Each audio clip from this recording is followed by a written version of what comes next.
Do you ever catch yourself scrolling without even realizing it? You open your phone to check one notification, and suddenly, 30 minutes gone. Your thumb moves automatically, your mind drifts. And when you finally stop, you feel that strange mix of guilt and emptiness. That's not your fault. You're not weak. You've been wired. By design.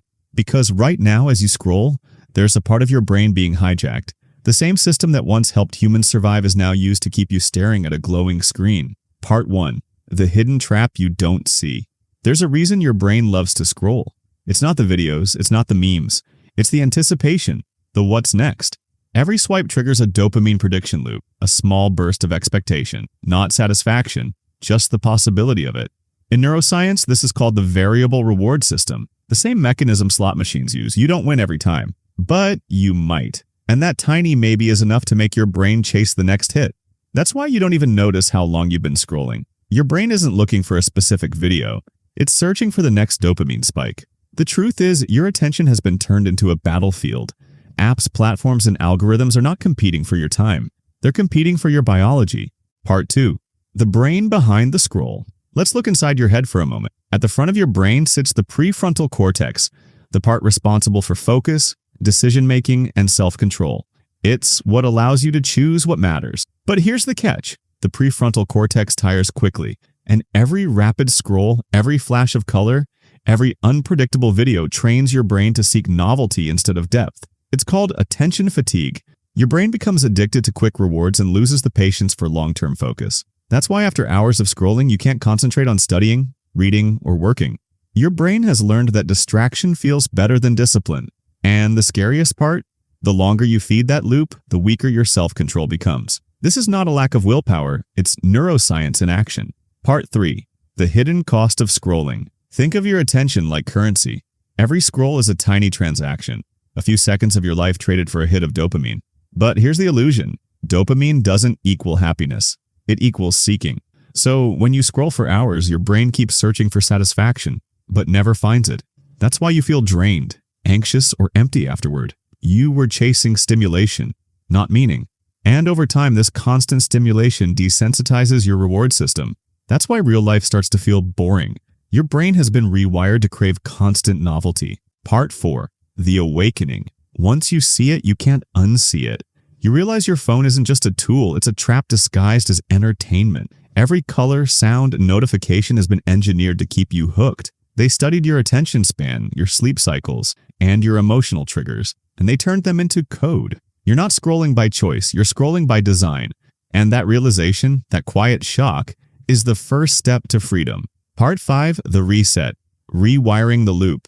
You don't have to quit your phone, you just have to reclaim control of your dopamine. Here's how to break the cycle. Scientifically and fast. Step 1. The 3-second rule. Before you open an app, pause for 3 seconds and ask yourself, what am I looking for? This short pause activates your prefrontal cortex, interrupting the automatic habit loop. Step 2. The dopamine fast. Recalibration. For one day, remove all quick reward apps. Social media, YouTube Shorts, anything that gives instant stimulation. You'll feel restless, even bored.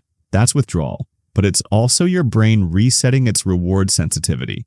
After just 24-48 hours, simple things like reading, walking, or thinking start to feel rewarding again. Step 3. Replace scrolling with seeking. Instead of passively consuming, engage in active curiosity. When you feel the urge to scroll, write down one question you're curious about, then search for the answer deliberately.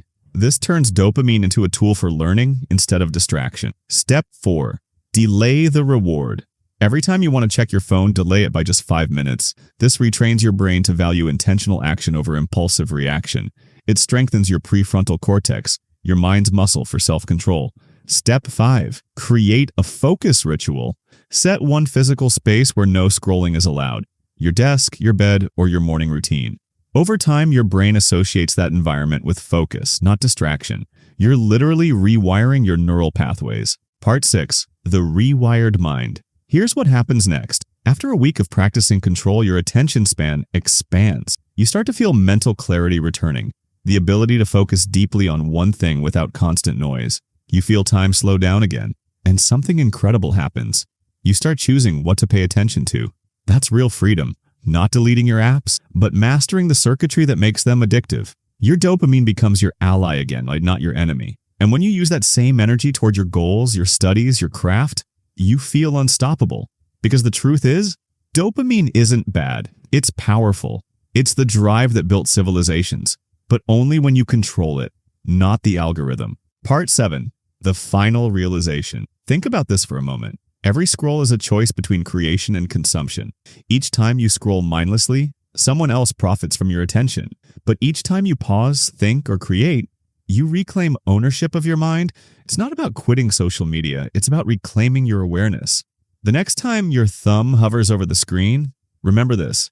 That small pause, that single breath, that's where your freedom lives. And once you learn to control it, it will feel so powerful, so freeing, so different from what you've ever felt before that it almost feels illegal.